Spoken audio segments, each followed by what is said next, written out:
Covalent bond. ठीक है, covalent bond क्या होता है? कोवैलेंट बॉन्ड इज बेसिकली कि जब तुम्हारे दो एटम्स हैं, ठीक है, दो एटम्स हैं, अब ये दोनों क्या कर रहे हैं? ऐड हो रहे हैं, पास पास आ रहे हैं और अपना इलेक्ट्रॉन क्लाउड जो है वो कुछ इस तरीके से शेयर कर रहे हैं।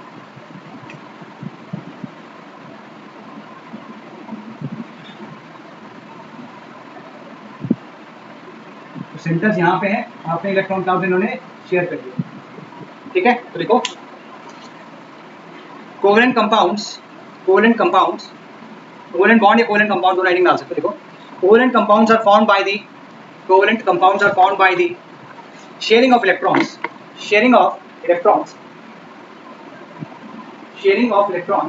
while ionic bonds are formed by the transferring of electrons। ठीक है, covalent compounds can be formed by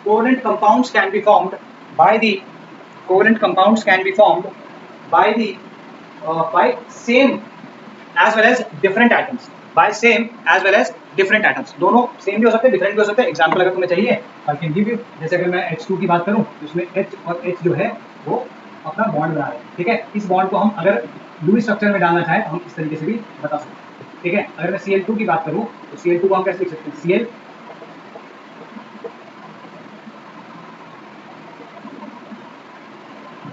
ठीक है, यहाँ पर तुम्हारा सेम एटम्स हैं जिन जो अपने बीच में बॉन्ड बनाने हैं। और अगर मैं CH4 की बात करूं तो CH4 हम ऑलरेडी लिख चुके हैं,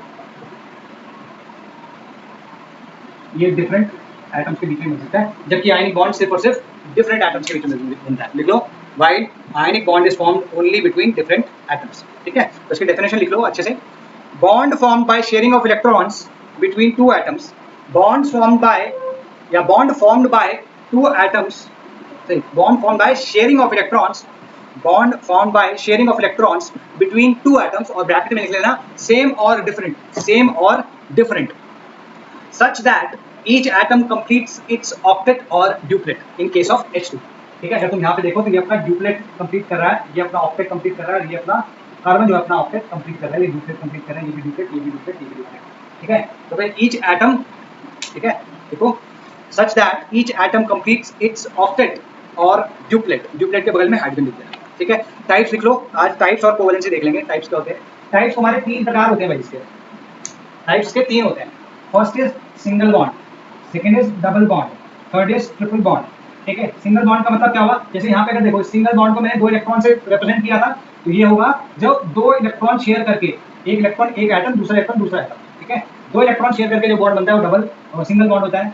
ये हम इसको इस तरीके से दिखा सकते हैं। जैसे अगर मैं O2 की, चलो इसमें देखते हैं H2, H इस तरीके से है, O2 ठीक है, ठीक है, इस तरीके से हम इसको बता सकते हैं शेयरिंग ऑफ 4 इलेक्ट्रॉन्स। इसमें हम शेयरिंग ऑफ 3 इलेक्ट्रॉन्स बता सकते हैं, सॉरी 6 इलेक्ट्रॉन्स बता सकते हैं। तो लिखो इसमें सिंगल बॉन्ड में लिखो, टाइप्स ऑफ बॉन्ड्स में लिखो single bond. It is formed by sharing 2 electrons, example के तौर पे तुमने H2 लिख ही लिया है। ठीक है, मैं कुछ और एग्जांपल भी देता हूँ। जैसे HCl, अगर मैं HCl की बात कर रहा हूँ तो HCl को हम इस तरीके से भी दिखा सकते हैं। ठीक है, या PCl3 की बात कर लेते हैं। तो PCl3 में अगर तुम देखो तो P क्या है? 1 2 3, इसमें Cl,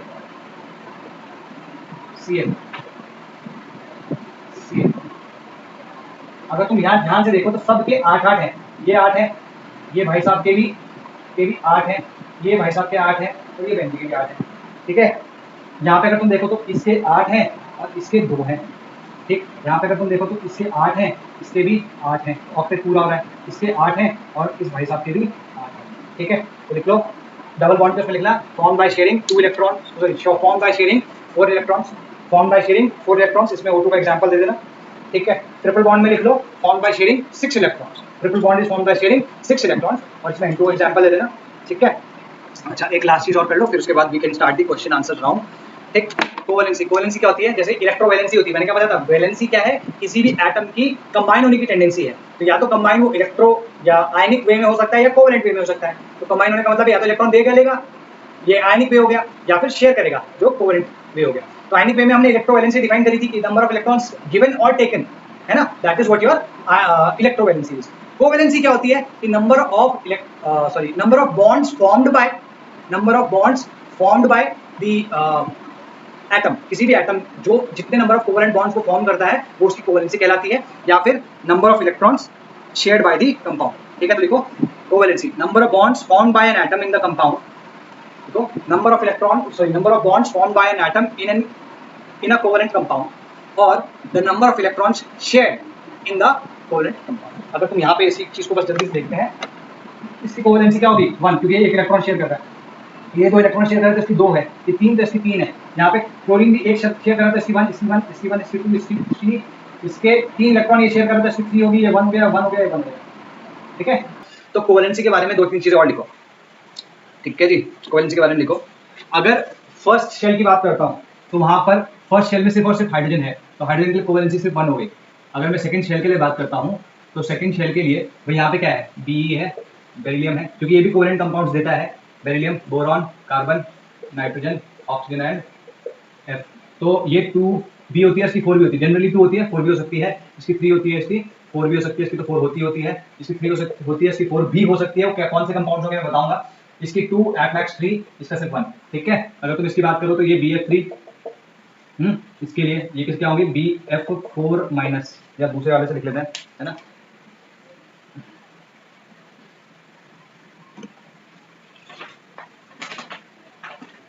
ये BF3 हो गया, ये BF4 माइनस हो गया, ये तुम्हारे कार्बन है CH4 कर लो, इसके अलावा कोई होती नहीं है इसकी। और नाइट्रोजन की अगर हम देखें तो NH3 है, और NH4 माइनस अगर मैं कहूँ तो यहाँ पे इसकी 4 हो गई, इधर क्या हो गया, H2 हो गया, या फिर H3O प्लस। ठीक है, यहाँ फ्लोरीन का कोई सा भी ले लो, HF ले लो, OF2 ले लो, कुछ भी ले लो, सारे के सारे 1 कोवैलेंसी वाले होंगे।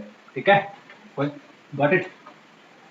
BCl2, इसी का जो दूसरा स्ट्रक्चर होता है, एक्चुअल स्ट्रक्चर, वो BCl2 में 4 आते हैं, मतलब 4 बॉन्ड से बना सकता है। ठीक है, ये हो गया। अच्छा, इसमें ऐसा क्यों है कि इसकी 4 तक ही एक्सपैंडेड, मतलब 4 तक ही इसकी कोवैलेंसी फिक्स्ड है। क्यों? क्योंकि ये जो सेकंड शेल होता है इसमें D sub shell is absent. अगर डी सब शेल एब्सेंट होगा तो हम कह सकते डी सब शेल एब्सेंट, या फिर हम कह सकते हैं इसमें सिर्फ एस है और पी अवेलेबल है। तो भाई जितने यूं समझ लो जितना स्पेस अवेलेबल होगा उतने तो इलेक्ट्रॉन उसमें जा सकते हैं कि नहीं। अब अगर अवेलेबल ही नहीं है तो ज्यादा इलेक्ट्रॉन्स ना तो दे सकता है ना ले सकता है। लेकिन अगर डी सब शेल होता तो ऐसा हो सकता था। तो absence of D sub shell कह लो SnP, तो ये can not expand its octet. That is the reason. अपना ऑक्टेट एक्सपैंड नहीं कर सकता। यही अगर मैं थर्ड के लिए बोलता, अगर यही चीज मैं थर्ड के लिए बोलूं, थर्ड शेल, ठीक है, थर्ड शेल में अगर तुम देखो देयर आर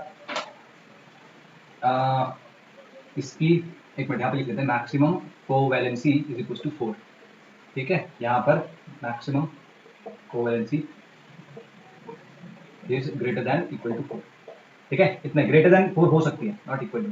हाँ, ग्रेटर देन मैक्सिमम मतलब ग्रेटर देन इक्वल टू 4 हो सकती है। एग्जांपल के तौर पे अगर मैं S और P और D, सॉरी SP बोल रहा हूँ मैं, SP और अच्छा एक सेकंड रुको, नहीं, इसमें क्या है रीजन, इसका थर्ड शेल यहाँ पे लिखना है। इसमें मैक्सिमम कोवैलेंसी कितनी हो सकती है, ग्रेटर देन इक्वल टू 4। ठीक है, इसमें क्या है SB है, PB है और DB है, और D एम्प्टी होता है तो ये इलेक्ट्रॉन्स एक्सेप्ट कर सकता है। जैसे अगर मैं बात करूँ तुम्हारे फॉस्फोरस की या सल्फर की, तो फॉस्फोरस 3 भी दे सकता है, 5 भी दे सकता है, जैसे PCl3 और ये PCl5। ठीक है, या फिर P4O6, P4O10। ठीक है, ये हो सकता है। या सल्फर की अगर तुम बात करो तो सल्फर में इसके सल्फर की 2 भी हो सकती है, 4 भी हो सकती है और 6 भी हो सकती है। जैसे 2 की अगर मैं बात करूं तो इट विल बी H2S। ठीक है, ये SO2, ये SO3 हो जाएगा। ठीक है, तो अच्छा लेट्स टॉक अबाउट Cl। ठीक है, Cl में भी ऐसी है, यहाँ पे 1, 3, 5, 7। ठीक है, अगर तुम देखो तो यहाँ पे HCl होगा, यहाँ HClO2 हो सकता है, यहाँ HClO4 मान सकते हो, यहाँ O3 मान सकते हो, HClO3, यहाँ पे HClO4। ये एग्जांपल्स हो गए कि भाई क्लोरीन किसी किसी में एक्स्ट्रा शो कर देता है, और वो या ये तीनों जिनका एग्जांपल मैंने लिया ये शो कर सकते हैं क्योंकि इनके पास एक्सपैंडेड ऑक्टेट है। They can expand there octet, लिख लो इसको, they can expand there octet. ठीक है, तो क्लियर होगी बात। या फिर इसमें अगर एग्जांपल लेना है तो तुम Cl2O7 का भी ले सकते हो। ठीक है, Cl2O7। ये एग्जांपल मैंने तुम्हें इनकी वैलेंसी के टाइम पे भी दिया था कि भाई इनकी वैलेंसी अगर ऑक्सीजन के साथ में देखो तो 7 होती है, ठीक है, क्लोरीन की, और वैसे हाइड्रोजन के साथ देखो तो एक ही होगी, ठीक, या 4, मतलब हाँ मतलब एक ही होगी, ठीक है। So this is about covalency, ठीक है ना। कोवेलेंसी बेसिकली लेवल पे तुम जान गए। अब लिखो कि कोवेलेंट कंपाउंड में एग्जैक्टली हो क्या रहा होता है, कुछ कैरेक्टरिस्टिक्स हैं उसकी, ठीक है। कोवेलेंट कंपाउंड, कोवेलेंट बॉन्ड की बात करते हैं, ठीक है। तो लिखो इसमें ये मैं, क्योंकि बहुत सारा थियोरेटिकल चैप्टर है तो मतलब थियरी काफी सारी होगी इस चैप्टर में, तो I have to what happened, connection is excellent, why is it not showing any, एक सेकंड रुको, यहाँ तो सही दिखा रहा है।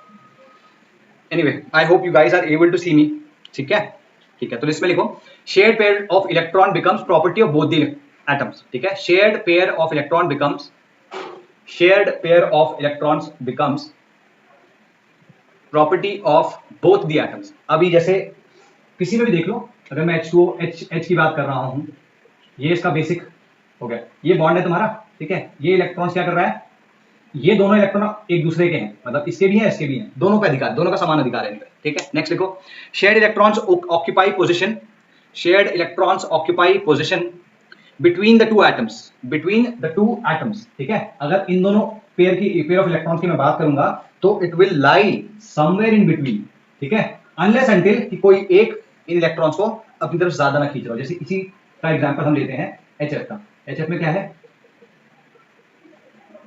ठीक है। यहां पर अगर तुम इसमें देखो तो इसने एक इलेक्ट्रॉन दिया है, इसने एक इलेक्ट्रॉन दिया है, तो ये 2 इलेक्ट्रॉन ये अपने बताता है, ये 2 इलेक्ट्रॉन अपने, ये 8 इलेक्ट्रॉन टोटल इसके अपने बता रहा है, ठीक है। Now what happens is, ideally तो ये दोनों के दोनों कहां होने चाहिए, एकदम मिडिल में होने चाहिए, है ना, मिडिल में होने चाहिए, लेकिन ये होते नहीं है, ठीक है ना।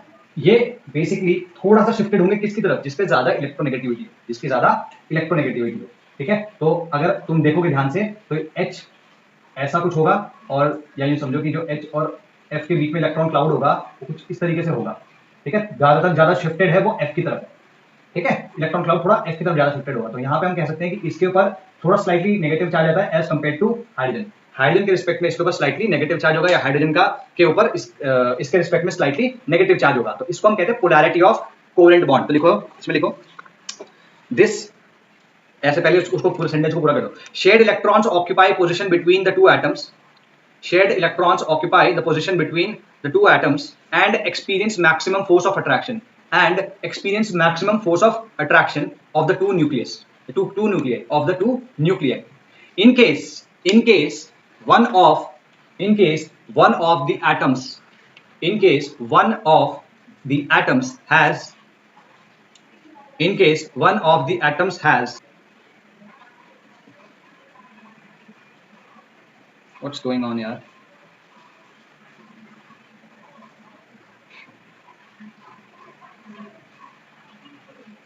नेट तो कनेक्शन तो सही दिखा रहा है मैन,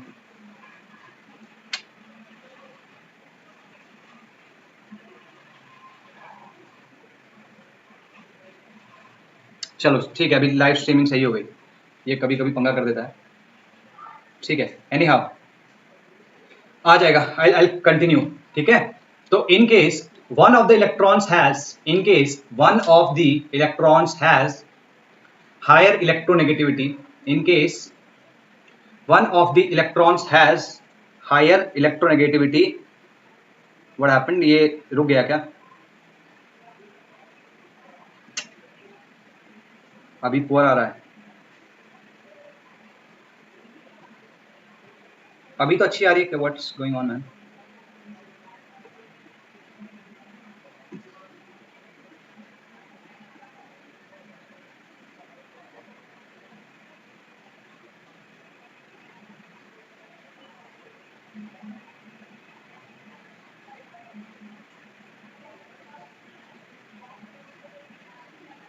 ठीक है। I think, I hope that this is back again. ये लाइव में थोड़ा ये पंगा रहता है, एनीवे व्हाट्स गोइंग ऑन यार, एनीहाउ ठीक है, I keep on dictating, hopefully जो भी लेक्चर है ये रिकॉर्ड हो जाएगा, ठीक है। इसमें लिखो in case one of the electrons has higher electronegativity, ठीक है, in case one of the electrons has higher electronegativity, that atom, one of the atoms has higher electronegativity, that atom will pull will pull the electron cloud towards itself, will pull the electron cloud towards itself, ठीक है, towards itself and acquire a slight negative charge,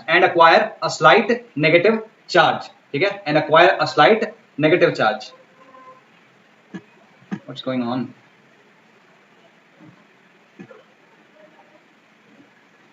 live तो चल रहा है Anant Singh, video and audio both are good. Okay cool, ठीक है. हाँ, सो it will acquire slight negative charge and the other atom will acquire slight positive charge, this is called, ये जो यहाँ पे जो ये जो भी फिनोमेना हुआ है इसको क्या बोलते हैं? This is called polarization of the covalent bond. जैसे तुम यहाँ पे देख ही रहे हो, ठीक है. ओके, इसमें लिखो बॉन्ड पोलैरिटीज. अब ये बॉन्ड पोलैरिटी किस चीज को अफेक्ट करती है वो लिखो. Bond polarities affect both physical and chemical properties of the compounds. Bond polarities affect both physical and chemical properties of the compound and the bond is called a polar bond. तो अब यहाँ पर जो bond था इनके बीच में, जहाँ पे बिल्कुल इलेक्ट्रॉन्स मिडिल में ही थे, कोई अपनी तरफ ज्यादा कम नहीं खींच रहा था, ये तो नॉन पोलर बॉन्ड हो गया, नॉन पोलर बॉन्ड. ठीक है, ये जो यहाँ पे बॉन्ड होगा this will be called polar bond. ठीक है, इसमें पोलैरिटी आ गई है, पोलर बॉन्ड, दो पोल्स बन गए ना, एक पॉजिटिव पोल एक नेगेटिव पोल, है ना, इसलिए इसको पोलर बॉन्ड कहते हैं. अब तुम बोलोगे सर अभी तो आपने कोवेलेंट बॉन्ड पढ़ाया था, है ना, तो ये पोलर कोवेलेंट बॉन्ड है, ये नॉन पोलर कोवेलेंट बॉन्ड है, ये पोलर कोवेलेंट बॉन्ड है. ठीक है, मैं कोवेलेंट बॉन्ड के अंदर ही दो तरीके बता रहा हूँ कि एक में जहां पोलैरिटी नहीं क्रिएट होती वो नॉन पोलर कहलाता है और जहां पे क्रिएट हो जाती है वो पोलर कहलाता है. ठीक है, आई am not sure what's going on man. आज का ये लेक्चर कहीं खराब ना हो जाए भाई. I hope it gets recorded.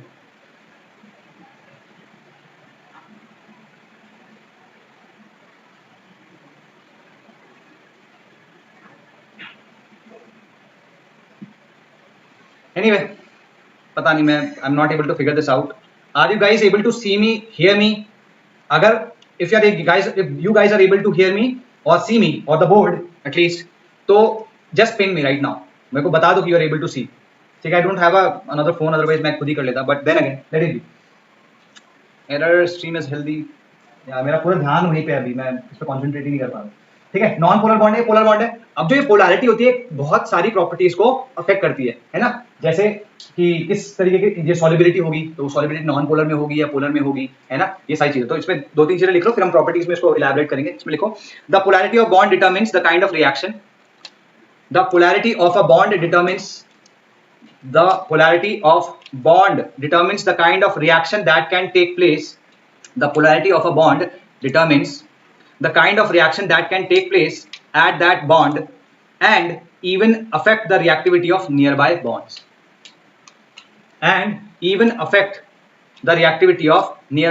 bonds. ठीक है, full stop. next लिखो the polarity of bonds can lead to the polarity of bonds can lead to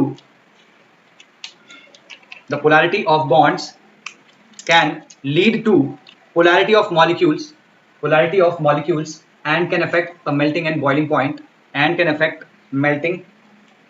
points and solubility of the compound.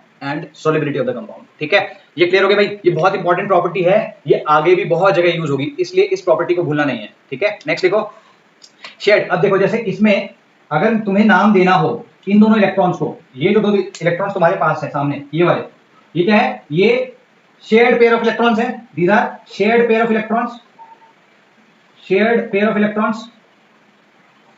और शेयर्ड पेयर इलेक्ट्रॉन्स क्या कर रहे हैं? Bond बना रहे हैं ना, बॉन्ड बना रहे, तो इसलिए इनको कहते हैं हम बॉन्ड पेयर, जिसको हम बीपी नाम से बताते हैं. तो जो इलेक्ट्रॉन शेयर करके बॉन्ड बनाने के काम आते हैं उनको हम बॉन्ड पेयर बोलते हैं. तो ठीक है, तो लिख लो इसमें shared pair of electrons is called bond pair. अच्छा, ये क्या है? ये तुम्हारे लोन पेयर्स है. ठीक है, ये अनशेयर्ड पेयर ऑफ इलेक्ट्रॉन्स है, ये बॉन्डिंग में काम नहीं आ रहे, तो हम इनको कहते हैं लोन पेयर्स. ठीक है, लोन पेयर ऑफ इलेक्ट्रॉन्स या फिर एलपी. ये ध्यान रखना है, बीपी और एलपी जो है आगे काम आएगा, इस पे ध्यान रखना. ठीक है, तो लिखो unshared pair of electrons is called lone pair of electrons और एलपी से इसको डिनोट कर लेना. Got it?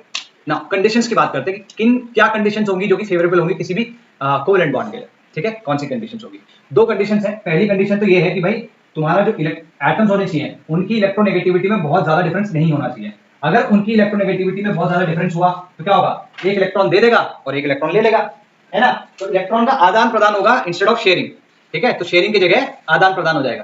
Got it? तो पहला लिख लो, फर्स्ट कंडीशन लिखो, the electronegativity difference should not be very high, ठीक है। ब्रैकेट में लिख लेना जीरो और very small. Should not be very high का मतलब हुआ जीरो और वेरी स्मॉल। जैसे इसमें देखो जीरो है, इन दोनों में भी बहुत ज्यादा नहीं है, 4 तो 1.9। इनफैक्ट अगर तुम HF की बात करो तो ये तो काफी हद तक आयनिक बॉन्ड होता है, लेकिन अगर तुम HCl की बात करो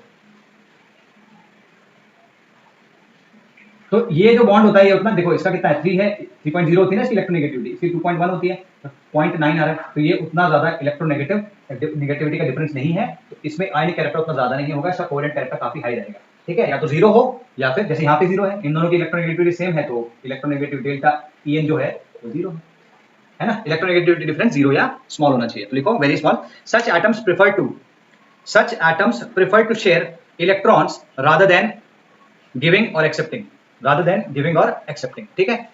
अच्छा, और इसको दूसरे तरीके से कैसे कहा जा सकता है भाई? अब ध्यान से देखो, पी ब्लॉक होता है तुम्हारा इधर, अगर तुम यहाँ पे मानो एस ब्लॉक है, यहाँ डी ब्लॉक है, यहाँ पे पी ब्लॉक है, तो पी ब्लॉक में जो नॉन मेटल्स होते हैं उनकी इलेक्ट्रोनेगेटिविटी आसपास होती है, तो यही अपने आपस में कोवेलेंट कंपाउंड्स बना सकते हैं। तुम ये बोल सकते हो in general non metals form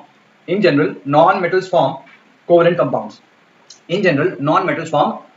compounds, ठीक है ना। या फिर तुम ये कह सकते हो साथ में कि इनकी टेंडेंसी इलेक्ट्रॉन लेने या देने की नहीं होनी चाहिए, या ये समझ लो, ऐसे समझो कि इनके पास इनके ऑक्टेट में इलेक्ट्रॉन की कमी है, एक्सेस इलेक्ट्रॉन्स नहीं है, इनके ऑक्टेट में इलेक्ट्रॉन की कमी है। जैसे अगर Na की बात की जाए तो Na के पास क्या है? Na के पास एक इलेक्ट्रॉन एक्स्ट्रा होता है इसके लास्ट वाले शेल में, बाकी शेल कंप्लीट है। लेकिन अगर मैं Cl की बात करूं तो Cl में क्या है? 7 इलेक्ट्रॉन है, इसके एक इलेक्ट्रॉन की कमी है, मतलब एक इलेक्ट्रॉन यहाँ पे कमी है, ठीक है। तो हमेशा क्या होना चाहिए? इलेक्ट्रॉन की कमी होनी चाहिए। तो लिख लो इसमें when both atoms are short of electrons in their valence shell, when atoms are short of electrons in their valence shell, they make covalent compounds. Example 15, 16, 17 जो ग्रुप होता है वो, ठीक है। तो ये ध्यान रखना है तुमको कि इनकी प्रॉपर्टीज क्या होती हैं। Got it? चलो जी, अब बात करते हैं आगे की। आगे तुम्हारे कोवेलेंट के बाद सीधे सीधे हम कोऑर्डिनेट पे आ जाते हैं, फिर इनकी प्रॉपर्टीज को डिस्कस करेंगे, ठीक है जी। कंडीशंस हम देख चुके हैं already, we have already gone through, ठीक है। इसकी फिर वो है, चलो जी, ओके। नाउ हेडिंग डालो कोऑर्डिनेट बॉन्ड, ठीक है। कोऑर्डिनेट बॉन्ड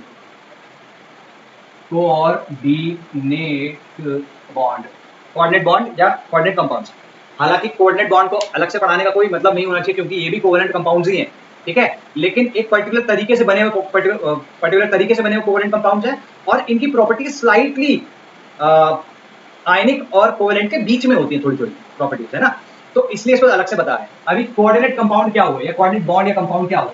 इसमें अगर देखो कोवेलेंट बॉन्ड में क्या होता है, एक इलेक्ट्रॉन मैं दूंगा, एक इलेक्ट्रॉन तू देगा, दोनों मिलकर बॉन्ड बना लेंगे, है ना, जैसे हाइड्रोजन में हुआ। लेकिन किसी केस में अगर ऐसा हो कि एक तो बिल्कुल अपना हाथ फैलाए बैठा है, कटोरा लेके बैठा है कि भाई मुझे इलेक्ट्रॉन दे दो, और एक है भाई साहब की दोनों इलेक्ट्रॉन मैं ही दूंगा, है ना। तो बॉन्ड अगर एक सिंगल बॉन्ड बनता है तो उसमें 2 इलेक्ट्रॉन की जरूरत होती है। कोवेलेंट बॉन्ड में दोनों इलेक्ट्रॉन एक इलेक्ट्रॉन दिए जाते हैं दोनों के द्वारा, उन 2 इलेक्ट्रॉन में से एक इलेक्ट्रॉन दिए जाते हैं दोनों के द्वारा। कोऑर्डिनेट कंपाउंड में या कोऑर्डिनेट बॉन्ड में दोनों इलेक्ट्रॉन एक ही एटम के द्वारा दिए जाते हैं, ठीक है। यही डिफरेंस है बेसिक। यहाँ दोनों के कंट्रीब्यूट करते हैं, वहां सिर्फ एक ही कंट्रीब्यूट करता है, तो एक देने वाला बन जाता है, एक लेने वाला बन जाता है ना। तो एक दाता हो गया और एक भिखारी हो गया, ठीक।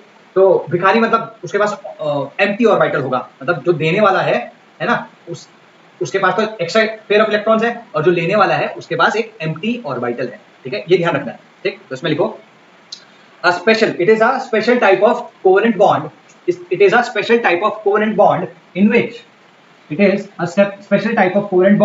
in which both the electrons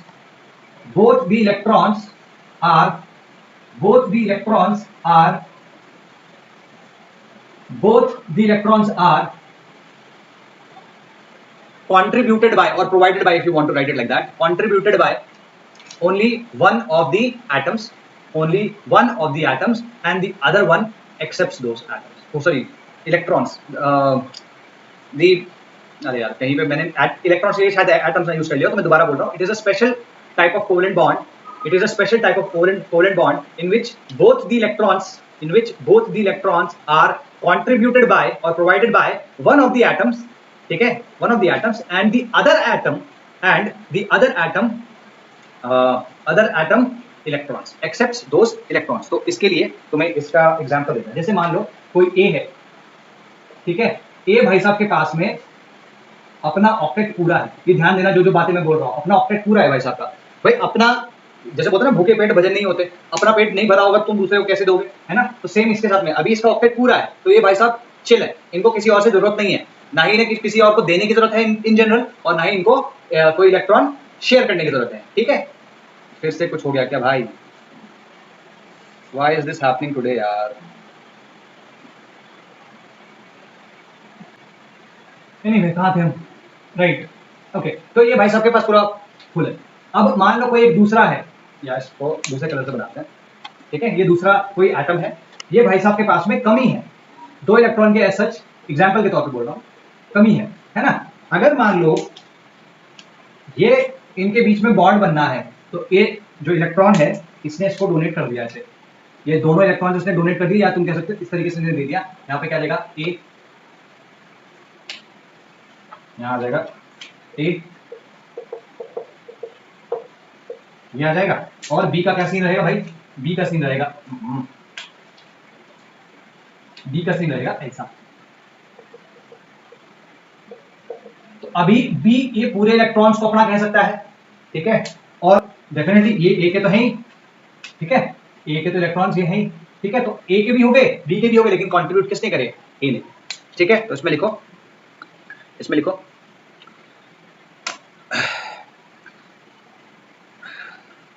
this bond is formed between two atoms. This bond is formed between two atoms in which one has a complete octet, ठीक है, one has a complete octet, and the other has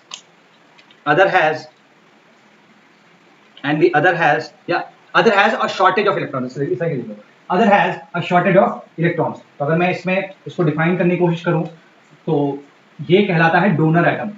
ठीक है, जो donate कर रहा है वो donor atom है, और जो ले रहा है वो एक्सेप्टर एटम है. ठीक है, तो इनके बारे में क्या क्या कह सकते हो तुम कि भाई इसका ऑक्टेट कंप्लीट है, कंप्लीट ऑक्टेट. ठीक है, पहली चीज क्या बोल सकते हो, इसका कंप्लीट ऑक्टेट होता है. ठीक है, कंप्लीट ऑक्टेट. और ये क्या है? ये एक्सेप्टर. ये हो गया तुम्हारा कंप्लीट ऑक्टेट, और ये हो गया तुम्हारा इनकम्प्लीट ऑक्टेट. Incomplete octet. ठीक है, इसके पास लोन पेयर टू शेयर, इसके पास एक लोन पेयर होता है शेयर करने के लिए, और इसके पास क्या होता है? Empty orbital to accept. Share नहीं लिखना चाहिए, to donate. Lone pair to donate, और इसके पास में lone empty orbital to accept. ठीक है, एक और नॉमेनक्लेचर है. तुम्हारे जो एसिड्स होते हैं, है ना, जो तुमने पढ़े हैं अभी तक, वो 3 प्रकार के होते हैं. आर्हीनियस, ठीक है, Bronsted Lowry and Lewis acids. हालांकि तुमने इन तीनों में से शायद ज्यादा कुछ नहीं पढ़ा होगा. ये क्या हो रहा है आज भाई? आज क्या हो रहा है? Why is this happening? I hope यार ये वीडियो पूरा अपलोड हो रहा हो ठीक से. Not sure. This is not done man. चलो ठीक है, enough video to maintain smooth streaming. यार यहाँ क्या हो रहा है? Anyway, so where were we? हाँ, तो मैं क्या बता रहा था? Empty orbital. हाँ, तो जो एक लुईस एसिड और लुईस बेस होता है, हालांकि ये तुम्हें मैं जब तुम्हारा केमिकल बॉन्डिंग या आयनिक इक्विलिब्रियम होगा उसके आसपास पढ़ाऊंगा. लेकिन अभी के लिए बेसिक चीज जान लो. अगर कोई एटम जो होता है, ठीक है, या मॉलिक्यूल, है ना, अगर कोई एटम है वो इलेक्ट्रॉन डोनेट कर रहा है, ठीक है, वो इलेक्ट्रॉन डोनेट कर रहा है, तो हम उसको कहते हैं लुईस बेस. क्यों कहते हैं, क्यों नहीं कहते, अभी इतना मान लो. अभी डेफिनेशन दे रहा हूँ, क्योंकि बाद में जब कभी भी तुम इसको पढ़ोगे तो तुम्हें तब तक तो लुईस बेस पता ही चल चुका होगा. यहाँ पे होना जरूरी है. अगर कोई एटम है वो इलेक्ट्रॉन एक्सेप्ट कर रहा है, तो हम उसको लुईस एसिड कहते हैं. ठीक है जी. तो ये तुम्हारा क्या कहलाएगा? इलेक्ट्रॉन दे रहा है ना, लुईस बेस हो गया ये, और ये तुम्हारा लुईस एसिड. क्लियर होगी बात? ठीक है, इसमें लिख लो It is also called a dative bond. It is also called a dative bond. It is also called a dative bond, and it is represented by an arrow. It is represented by an arrow. अगर मैं इसको represent करना चाहूँ एक bond के form में तो मैं इस तरीके से इसको रिप्रेजेंट कर सकता हूँ by an arrow pointing towards the acceptor atom. By an arrow pointing towards acceptor atom. यहाँ पे देखो ना, ये इलेक्ट्रॉन दे रहा है so to say, है ना, इलेक्ट्रॉन दे रहा है तो ये ऐसे दिखा रहा है कि इलेक्ट्रॉन का जो डायरेक्शन है एक तरीके से, ठीक है, याद रखने के लिए बता रहा हूँ, ठीक है, इट इज गिविंग एन, ठीक, ये क्लियर हो गया। अच्छा, अब इसमें देख सकते हो तुम कुछ एग्जांपल्स अभी लेते हैं और साथ में कि ये इसको देखने का तरीका ऐसा भी हो सकता है कि ये मिक्स ऑफ आयनिक और कोवेलेंट बॉन्ड है। This is a mix of ionic and covalent bond. इस तरीके से देखो, यहाँ पे अगर तो ये कंप्लीटली शेयर कर रहा है, भाई अगर शेयर कर रहा हो तो ये भी शेयर करता है, ये भी शेयर करता, और ना ही ये कंप्लीटली दे ही रहा है ना, तो बीच का इसका बिहेवियर हो जाएगा ना, या तो ये दोनों इलेक्ट्रॉन दे दे तो आयनिक हो जाता, या दोनों इलेक्ट्रॉन शेयर कर लेता तो आयनिक हो जाता, ठीक है, क्लियर होगी बात। लेकिन यहाँ पे क्या सीन है, ना तो ये पूरी तरीके से शेयर कर रहा है और ना ही पूरी तरीके से डोनेट कर रहा है। यहाँ पे क्या हो रहा है, शेयरिंग एंड डोनेटिंग दोनों है। तो ये वाला जो स्टेप है, हम देख सकते हैं कि ये वाला जो स्टेप है ये आयनिक वाले के जैसा है, जिसमें आयन इलेक्ट्रॉन डोनेट कर रहा होता है, याद है, आयन बनने के लिए ये पॉजिटिव आयन बन जाता है, नेगेटिव आयन बन जाता है आयनिक बॉन्ड में, है ना। तो ये वाला स्टेप तो तुम्हारा आयनिक बॉन्ड जैसा हो गया। लेकिन ये वाला स्टेप क्या हो गया, यहाँ पे जो ये इलेक्ट्रॉन्स काइंड ऑफ शेयर हो गए यहाँ, तो ये वाला तुम्हारा इनफैक्ट स्टेप यहाँ से ना इस तरीके से वो बन के आता है तुम्हारा ए, यूं समझो इस तरीके से बन जाता था ये। अब ये दोनों के दोनों बन गए, इसके पास भी एक इलेक्ट्रॉन है शेयर करने के लिए, ये इसके पास भी एक इलेक्ट्रॉन है शेयर करने के लिए, पहले यहाँ से यहाँ। यार नेट तो ठीक ठीक आ रहा है, why is this happening now?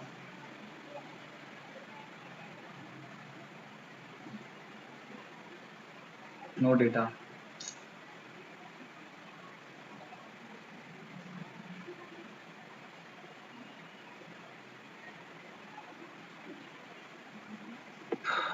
पता नहीं, चलो ठीक है, I just continue, this is not, मजा नहीं आ रहा है मुझसे पता है ना, ठीक है। तो ये तुम्हारा कोऑर्डिनेट बॉन्ड हो गया। इसमें ये समझो कि हम कोऑर्डिनेट बॉन्ड को आजकल कोऑर्डिनेट बॉन्ड के जैसे, Rohit Rawat sir net slow चल रहा है आपका। हाँ बेटा, यहाँ बारिश हो रही है तो नेट थोड़ा स्लो चल रहा है, लेकिन फिर मजा नहीं आता ना ऐसे पढ़ाने में, बहुत ज़्यादा फ्लक्चुएट कर रहा है नेट यार मेरा, बहुत ज़्यादा फ्लक्चुएट कर रहा है। यहाँ पर काफ़ी तेज़ बारिश हो रही है एक्चुअली ना यार, मज़ा नहीं आता ऐसे पढ़ाने में ना फिर। एनीवे कोई बात नहीं, let it be, where was I, ठीक है। तो इसमें लिखो, देखो कोऑर्डिनेट बॉन्ड आजकल कोऑर्डिनेट बॉन्ड के जैसे दिखाया नहीं जाता। जैसे यहाँ पे क्या है, इसको इस तरीके से नहीं दिखाते, इसको इंस्टेंट इस तरीके से दिखाते हैं, जिसने इलेक्ट्रॉन दिया उसके ऊपर पॉजिटिव चार्ज, जिसने इलेक्ट्रॉन लिया उसके ऊपर नेगेटिव चार्ज, इस तरीके से दिखाया जाता है, या फिर कहीं कहीं पे से डबल बॉन्ड के उसमें रूप में दिखाया जाता है। तो लिखो, coordinate bond can be replaced by a covalent bond, coordinate bond can be replaced by a coordinate bond can be replaced by a covalent bond. कैसे? अगर तुम्हारा एटम जो है, देखो केस 1 की बात करते हैं, ठीक है, केस 1 बात, if atoms are in the order of the second period,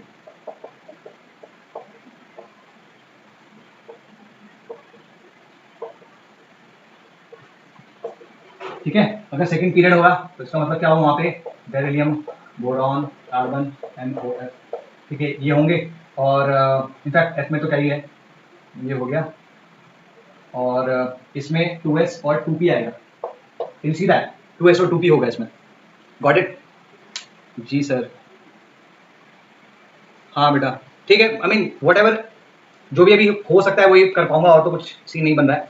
और लेकिन ये काफी बड़ा डिस्ट्रैक्शन है, मतलब यहाँ पे फिर ध्यान नहीं होता, बार बार मुझे देखना होता है कि हम यहाँ पे सही से पढ़ा भी पा रहे हैं कि नहीं। एनीवे, तो उसमें लिखो, कहाँ थे हम, right, both the atoms are from the second period, ठीक है। तब हम क्या करते हैं, हम रिप्रेजेंट करते हैं, जैसे ए है ये, इसको हम रिप्रेजेंट करेंगे इस तरीके से, A प्लस B माइनस, है ना, इलेक्ट्रॉन जिसको मिल रहा है वो प्लस, उसको उसके ऊपर नेगेटिव चार्ज, और जिसके जो दे रहा है उसके ऊपर पॉजिटिव चार्ज, ठीक है।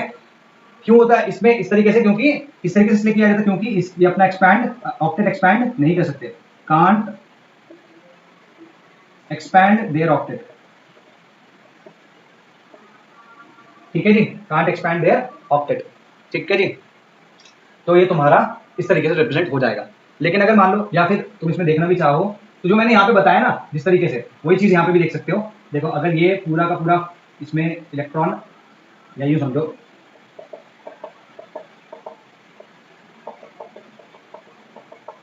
ये अपने इलेक्ट्रॉन दे भी रहा है अगर यहाँ पे, तो वही बात हो जाएगी ना, ये अपने इलेक्ट्रॉन दिया तो ये देने वाला पार्ट तो आयनिक हो गया और इसके शेयर करने वाला पार्ट कोवेलेंट हो गया। ठीक, अच्छा केस 2 में क्या है? केस 2 में क्या है?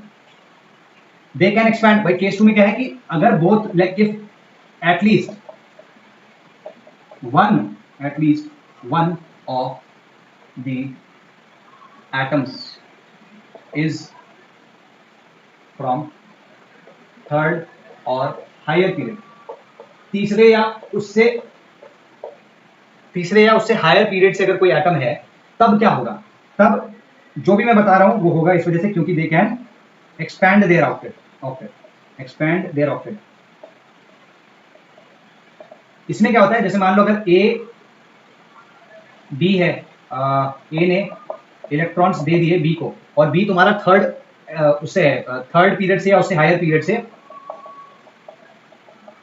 नहीं सॉरी, अगर ये थर्ड पीरियड से है और हायर पीरियड से है, ठीक है, तो हम इसको दिखाएंगे ए डबल बॉन्ड बी के लिए। क्यों? देखो जैसे एग्जांपल के तौर पे तुम्हें बताता हूं मैं, लेट्स से SO3, अगर मैं SO3 की बात करता हूं तो SO3 में क्या है, S सबसे पहले भाई देखो दो इलेक्ट्रॉन एक O के साथ शेयर कर लेगा। अगर इससे दो इलेक्ट्रॉन शेयर कर लिए तो इसके तो 8 हो गए, इसका ऑक्टेट पूरा हो गया। इसके पास कितने थे? इसके पास भी आउटर मोस्ट में 6 है, अगर तुम देखो तो ये भी 8 हो चुके हैं। तो बनाना तो ऐसा चाहिए, लेकिन ऐसे नहीं बनाता। क्या करता है, ये जो दूसरा ऑक्सीजन है इसके पास 8 है, सॉरी 6 है, इसके पास टोटल 8 है, ये अपना इलेक्ट्रॉन डोनेट कर सकता है, तो यहाँ पे कोऑर्डिनेट बॉन्ड बना लेगा। अगेन एक दूसरा ऑक्सीजन है, इसमें भी अगर तुम देखो तो ये 6 इलेक्ट्रॉन्स O के पास है, भाई इसका तो पूरा का पूरा 6 है, सॉरी इसके पूरा ऑक्टेट तो पूरा है ही, अगर इसका ऑक्टेट ऑलरेडी पूरा है तो ये शेयर तो करेगा नहीं, ये भी डोनेट कर देगा। तो अगर चाहो तो तुम इसको इस तरीके से दिखा सकते हो, या फिर आज का जो नॉर्म है वो ये है कि इस तरीके से दिखाना चाहिए। ठीक है, हमें इस तरीके से दिखाना चाहिए। Got it? तो ये तुम्हें क्लियर होना चाहिए कि कुछ लोग पूछते हैं, कुछ बच्चे पूछते हैं कि सर यहाँ पे हमने ऐसे क्यों दिखाया, ऐसे क्यों दिखाया? तो कोई ऐसा कोई हार्ड एंड फास्ट रूल नहीं है, ये बुक में पहले दिखाया जाता था, अब कन्वेंशन थोड़ा चेंज हो गया है, इस वजह से ऐसा है, अदरवाइज इसमें कोई पंगा नहीं। Got it? ठीक है, अब जरा फॉर्मेशन की बात कर लेते हैं, कुछ एग्जांपल्स की बात कर लेते हैं। Let's talk about the formation of H3O+। Examples हैं, ये तो तुम्हारे ऑक्टेट हो गए कि इसको रिप्रेजेंट कैसे किया जा सकता है। ठीक है, अच्छा अगर तुम्हें एग्जांपल दूं तो पहला है अमोनियम आयन। ठीक है, फॉर्मेशन ऑफ ऐसे लिख देते हैं, फॉर्मेशन ऑफ। ठीक है, formation of first is ammonium ion. ठीक है, फर्स्ट इज अमोनियम आयन। जैसे अगर तुम N की बात करो, इसके पास एक बॉन्ड है, तो हम ऐसे कह सकते हैं ये तुम्हारे 3 और ये इस तरीके से। ठीक है, तो ये तुम्हारा अमोनिया हो गया। अगर मान लो इसके पास में कोई H+ आता है, तो H+ का मतलब क्या है, उसके पास कोई इलेक्ट्रॉन है ही नहीं। ठीक, तो यहाँ पे क्या होगा, ये इलेक्ट्रॉन्स, ये भाई साहब अपने इलेक्ट्रॉन्स इसको दे देंगे। अभी तो सही है भाई, कंडीशन सही है, ये अपने इलेक्ट्रॉन्स इसको दे देंगे। यहाँ पे क्या होगा, N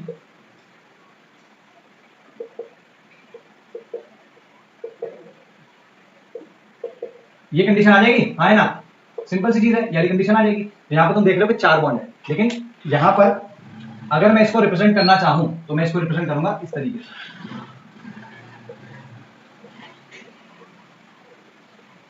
ठीक है, ये क्लियर हुई बात। लेकिन अगर तुम देखो इसने इलेक्ट्रॉन दिए हैं, जो इलेक्ट्रॉन देता है उसके ऊपर पॉजिटिव चार्ज आना चाहिए, और जो इलेक्ट्रॉन लेता है उसके ऊपर नेगेटिव चार्ज आना चाहिए, तो नेगेटिव पॉजिटिव मिलकर टोटल 0 बना देंगे। ठीक है, टोटल 0 बना देंगे, ये ध्यान रखना। तो एक नेगेटिव, अगर पॉजिटिव चार्ज देखा जाए तो N के ऊपर होता है, लेकिन यूजुअली ये हम N के ऊपर कंसीडर नहीं करते, हम इसको कंसीडर करते हैं पूरे के पूरे आयन पे।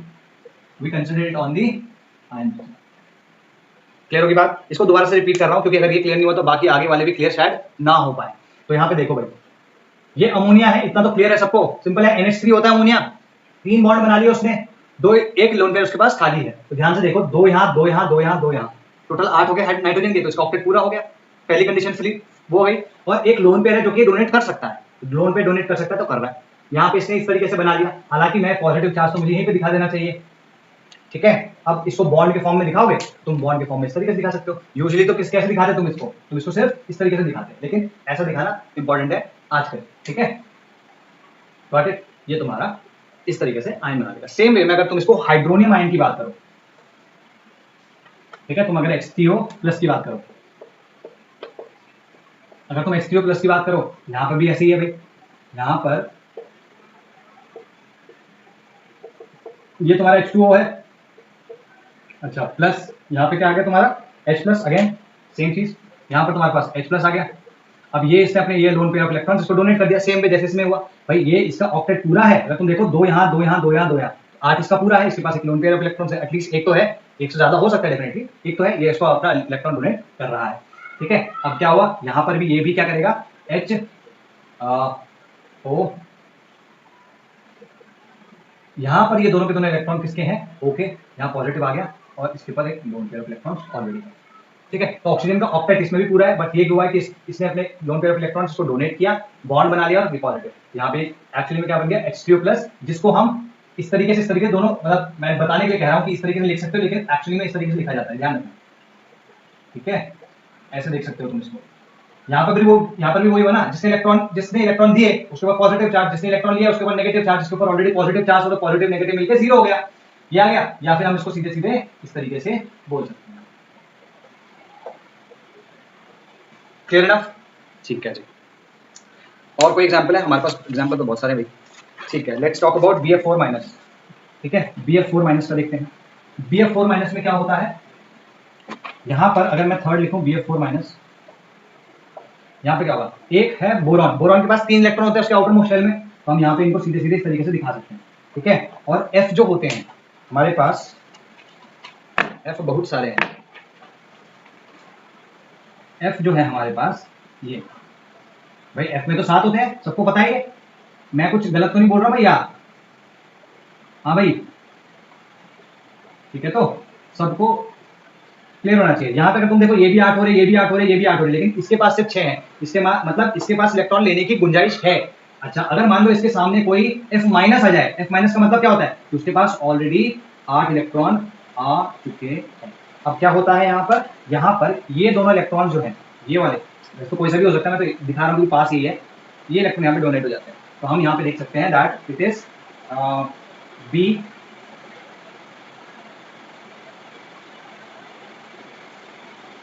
यहाँ F लिख रहा हूँ, यहाँ F लिख रहा हूँ, यहाँ F लिख रहा हूँ, और यहाँ पर भी F लिख रहा हूँ।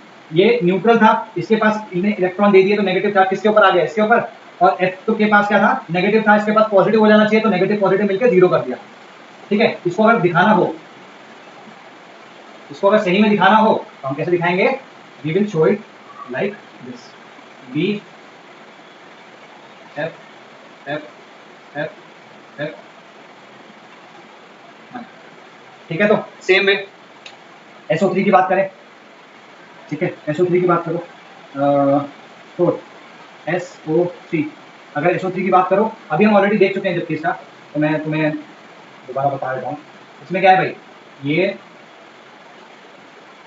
O 8 इसके भी पूरे हो चुके हैं, 8 इसके भी पूरे हो चुके हैं, बाकी जो 2 O होंगे उनके साथ सीधा सीधा ये कोऑर्डिनेट बॉन्ड बना रहा है, जिसको तुम सीधे सीधे डबल बॉन्ड की फॉर्म में दिखा सकते हो, क्लियर होगी बात, ठीक है। तो अपने एक लोन पेयर से इधर दे दिया, एक लोन पेयर से इधर दे दिया, ठीक है, क्लियर होगी बात। एक चीज आती है फॉर्मल चार्ज, फॉर्मल चार्ज जब हम आगे बताएंगे तब पता चलेगा कि किसके ऊपर कितना चार्ज दिख रहा है, ठीक। सेम वे अगर तुम CO की बात करो, CO की बात करो, ठीक है, तो CO में अगर तुम देखो क्या हो रहा है, C में है ऐसा और O में है अगर तुम देखो कि ये 2 इलेक्ट्रॉन, अगर ये दोनों मिलके ये 2 इलेक्ट्रॉन शेयर कर लें तो इसमें क्या हो जाएगा, मिलके ये दोनों इलेक्ट्रॉन शेयर कर लें तो ये दोनों मिलके क्या बना लेंगे, इस तरीके का कुछ बना सकते हैं।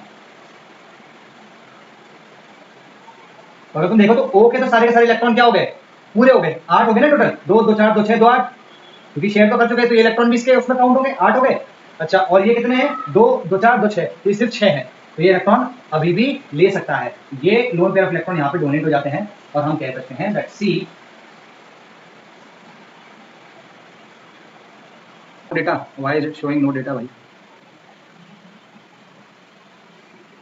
आई hope things are better now, ठीक है जी, डेटा आने लगा है, क्लियर है, देख लो भाई, ये सारे एग्जांपल्स हो गए, यहाँ पर ये ध्यान रखना, नेगेटिव चार्ज इसके ऊपर होगा और पॉजिटिव चार्ज इसके ऊपर होगा, ठीक है। तो कभी भी जब भी आगे तुम्हारी कोऑर्डिनेशन कंपाउंड आएंगे 12th में, जब भी इलेक्ट्रॉन डोनेट करने की बारी होगी, है ना, कहीं पे भी इलेक्ट्रॉन देगा तो कार्बन देगा, ऑक्सीजन नहीं, ठीक है। अगर एज अ मॉलिक्यूल, दोबारा बोल रहा हूँ, एज अ मॉलिक्यूल अगर इलेक्ट्रॉन देगा तो कार्बन देगा और कोई नहीं। Got it? ठीक है जी। तो ये सारे कंपाउंड्स के एग्जांपल्स हो गए। We have already completed all these, ठीक है जी।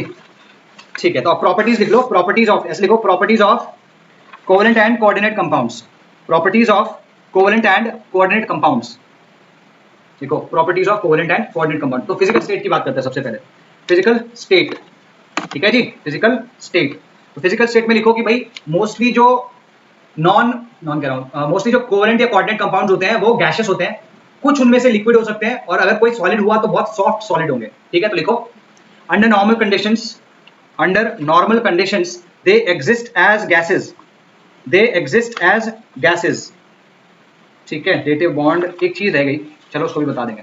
दे exist as they exist as gases और liquids of low boiling point, ठीक है। लिखो, दे एग्जिस्ट एज गैसेस और liquids of low melting and boiling point, low melting and boiling point, ठीक है।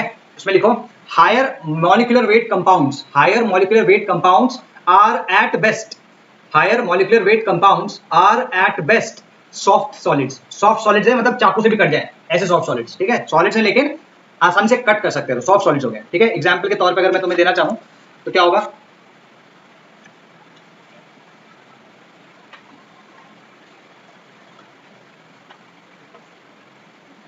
Example तुम्हारे क्या क्या हो सकते हैं। फिजिकल स्टेट, ठीक है।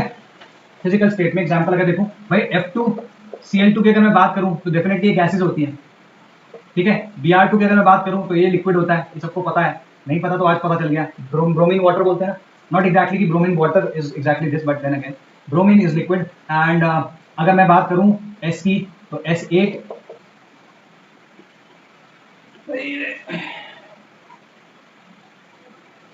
काफी सारा टाइम तो इसी में चला गया यार आज, we just figuring it out. Anyway भाई कोई बात नहीं, लेट इट बी। तो second is intermolecular forces. Intermolecular forces यहाँ पर देखो भाई, अगर मैं तुम्हें इन दोनों की बात करूं या Cl2 और Cl2 मॉलिक्यूल की बात करूं, तो ये मॉलिक्यूल हो गया, ये मॉलिक्यूल हो गया, इनके बीच में जो फोर्सेस होंगे inter molecular forces of attraction, जो IMF या IMFOA जिसको बोलते हैं ऑफ अट्रैक्शन, ये वैंडर वॉल्स फोर्सेस ही होंगे, ठीक है जी। ये वैंडर वॉल्स फोर्सेस होंगे, क्लियर है। और wander walls forces very very weak forces होते हैं, जिनको हम सेकेंडरी बॉन्ड्स कहते हैं या सेकेंडरी फोर्सेस कहते हैं, गॉट इट। अच्छा, एक चीज ये हो गई, अगर इनके बीच में वीक फोर्सेस है तो इनका मेल्टिंग और बॉइलिंग पॉइंट क्या होगा, कम होगा। इस वजह से most of them exist as gases, समझ में आया। जिसका बॉइलिंग पॉइंट बहुत कम होगा वो डेफिनेटली नॉर्मल टेम्परेचर पे कैसा होगा, 25 डिग्री सेल्सियस है ना नॉर्मल टेम्परेचर, उस पे कैसा होगा, it will be just a क्या कहते हैं इसको, it will be just a gas, ठीक है। तो लिखो इसमें, there since they have since they have weak intermolecular forces, since they have weak intermolecular forces, since they have weak intermolecular forces, they exist as gases, ठीक है। Next लिखो, melting and boiling point, इसमें भी यही reason है, melting and boiling point लिखो, they have low melting and boiling point because of the weak intermolecular forces, they have low melting and boiling point because of weak intermolecular forces of attraction, जो कि यहाँ पे BDW है, ठीक। Mostly जो होंगे उनका मेल्टिंग एंड बॉइलिंग पॉइंट लो रहेगा, लेकिन उसके अलावा जैसे कुछ जो तुम्हारा जैसे कार्बन हो गया, कार्बन का कौन सा, डायमंड वाला, है ना, डायमंड हो गया, या SiC कार्बोरंडम जिसको बोलते हैं, या फिर सिलिकॉन कार्बाइड जिसको बोलते हैं, या फिर SiO2, ये जो होते हैं ये काफी हाई मेल्टिंग पॉइंट सॉलिड्स होते हैं, काफी स्ट्रॉन्ग सॉलिड्स होते हैं, और कार्बन का तो बहुत हाई मेल्टिंग पॉइंट होता है 4000 डिग्री सेल्सियस के आसपास, ठीक है। तो ये एक एक्सेप्शनल है, एक्सेप्शनल बिहेवियर दे रहे हैं तीनों जो यहाँ पे लिखे हैं। ये क्यों दे रहे हैं, बिकॉज ऑफ द कार्बन और इन सबका 3D स्ट्रक्चर होता है, ठीक है। तो लिखो, except for diamond SiC and SiO2, except for diamond SiC and SiO2। यार ये क्या सीन है भाई इसका,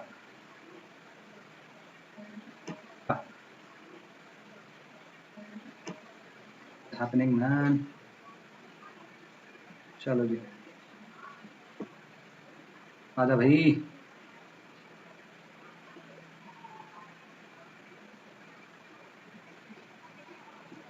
ठीक है, आज की तो पार्टी लगी है। एनीवे, कहा था मैं, एक फ्लो ही नहीं बन पा रहा आज यार। सी कार्बन डायमंड हो गया, सिलिकॉन ये, ठीक है। तो ये because they have 3D structure, लिखो except for diamond, SiC and SiO2 due to the 3D giant structure, because of the 3D giant structure they have, because of the 3D giant structure they have. Got it?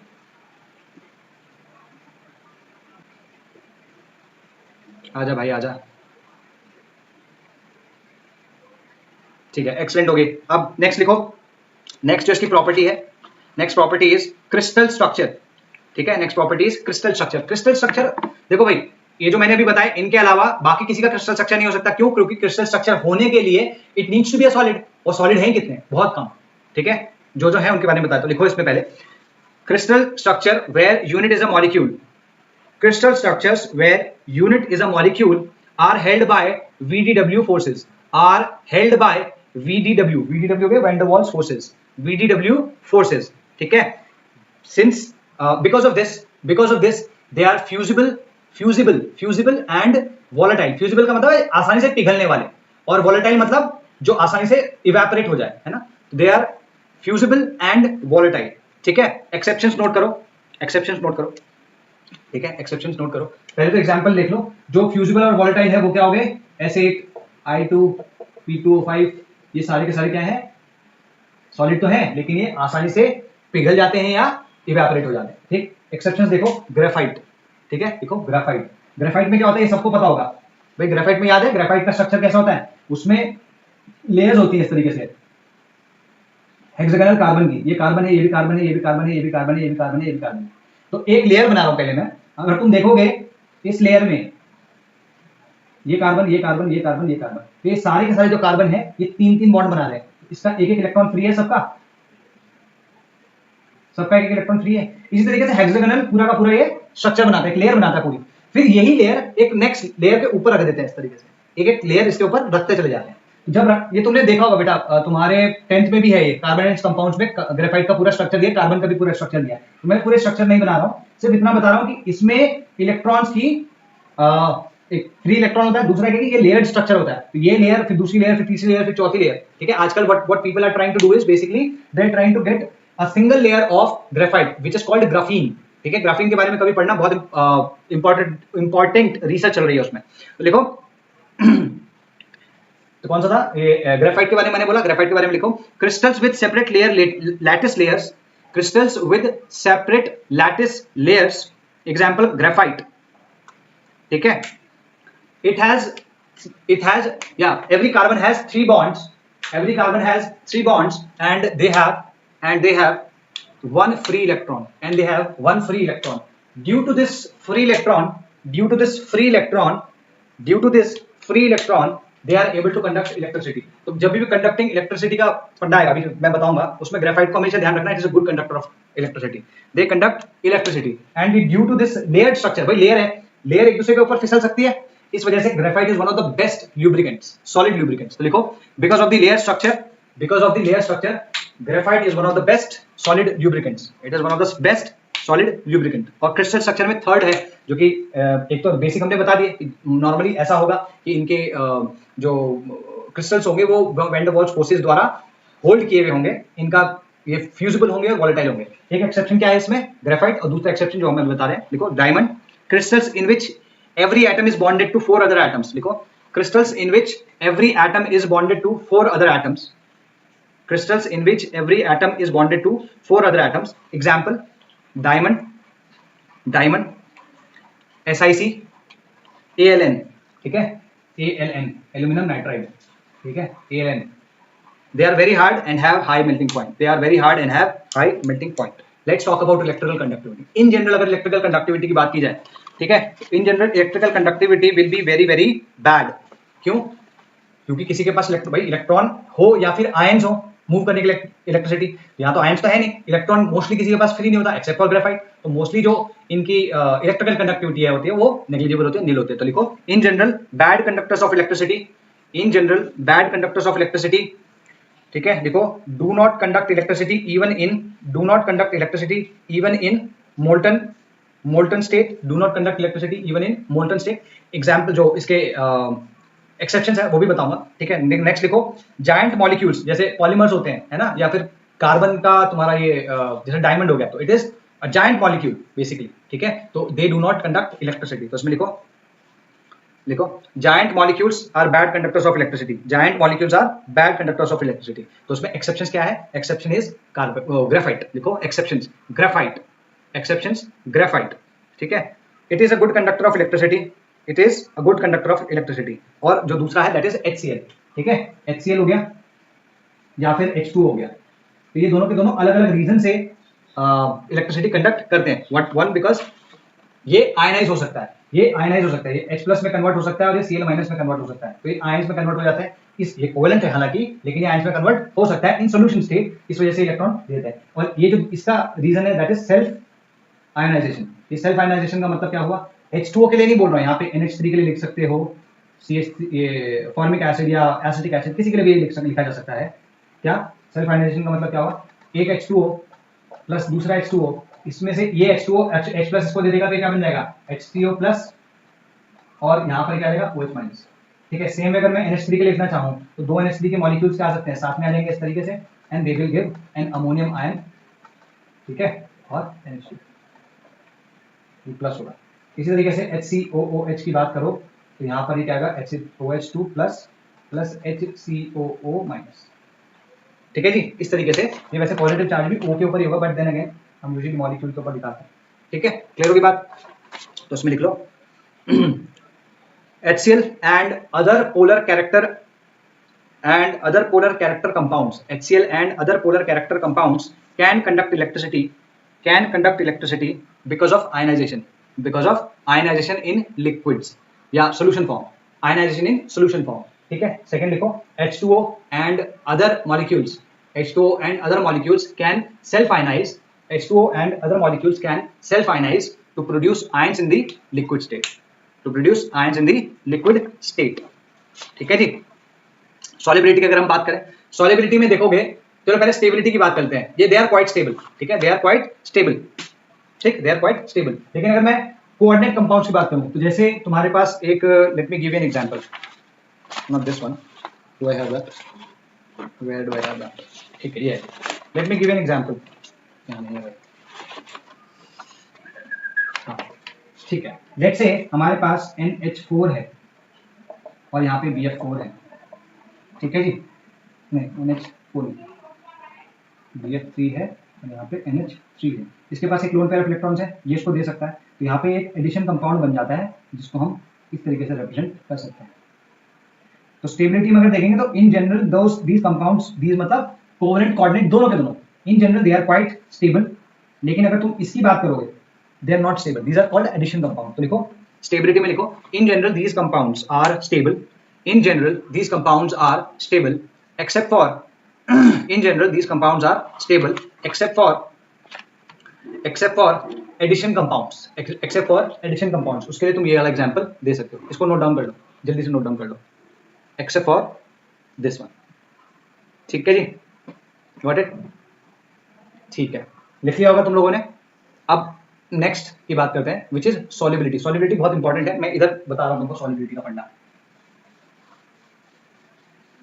देखो भाई, covalent जो bonds होते हैं, compounds होते हैं, वो दो ही प्रकार के हैं। एक तो तुम्हारा क्या हो गया, नॉन पोलर वाले हो गए, और एक हो गए पोलर वाले। तो मोस्टली जो कंपाउंड्स होते हैं वो कोवेलेंट कंपाउंड्स या coordinate compounds mostly non polar होते हैं, ठीक है। तो जो नॉन पोलर होगा वो नॉन पोलर सॉल्वेंट्स में ही डिसॉल्व होगा, ये बात हम पहले भी कर चुके हैं, लाइक डिसॉल्व्स लाइक। तो नॉन पोलर वाले नॉन पोलर को ही डिसॉल्व करेंगे। तो mostly these compounds are very very soluble in non polar compounds, ठीक है। अच्छा, जो पोलर कंपाउंड्स होते हैं वो 100% पोलर तो होते नहीं, उनमें पोलैरिटी थोड़ी सी होती है, ठीक है। इसलिए हम कह सकते हैं they are sparingly soluble in non polar, sorry sparingly soluble in polar, sparingly soluble in polar solvents. तो नॉन पोलर सॉल्वेंट्स कौन कौन से हो गए, जैसे तुम्हारा C6H6 हो गया, या C7H8 हो गया जिसको कहते हैं टॉल्यूइन, ठीक है। ये बेंजीन हो गया, ये टॉल्यूइन हो गया, या फिर CCl4 हो गया, या CS2 हो गया, या CHCl3 हो गया। इसको क्लोरोफॉर्म कहते हैं, क्लोरोफॉर्म, इसको कहते हैं कार्बन डाइसल्फाइड, ठीक है जी। इसको कहते हैं तुम्हारा कार्बन टेट्राक्लोराइड, नाम लिख लेना। यहाँ पे H2O हो गया या NH3 हो गया, ये सारे के सारे हो गए, ठीक है, तो इसमें लिख सकते हो इन जनरल सॉल्युबिलिटी के बारे में। Solubility, covalent solids are mostly non polar, covalent solids are mostly non polar and hence dissolve readily in non-polar solvents and dissolve readily in non-polar solvents such as ये, ठीक है जी, got it, ठीक है। some of the polar compounds, देखो some of the, next चीज लिखना है इसमें।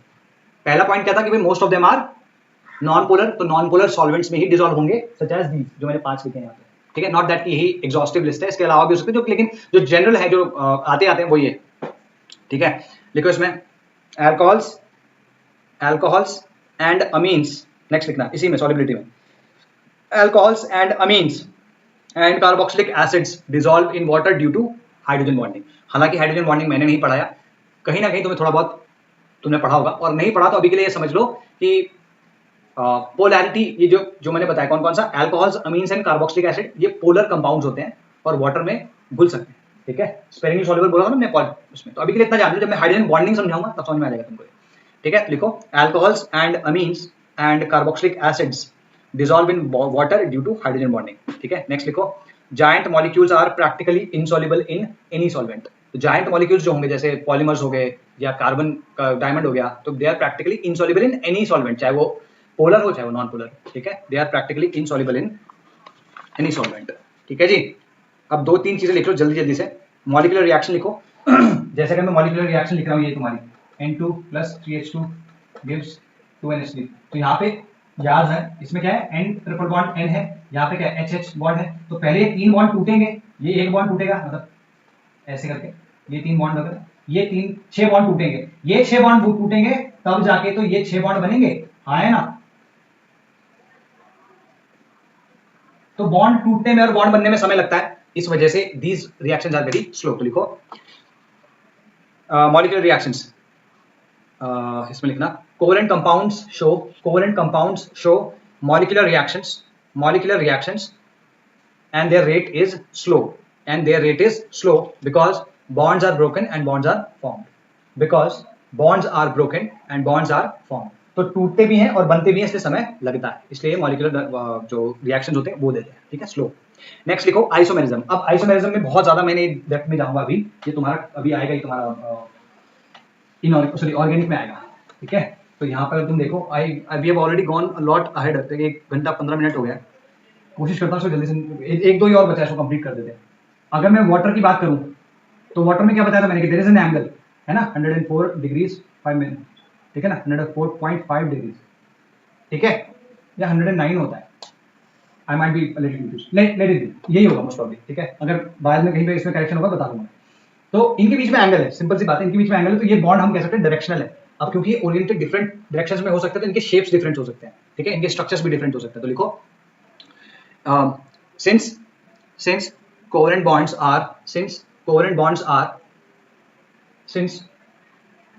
are rigid and directional, there are possibilities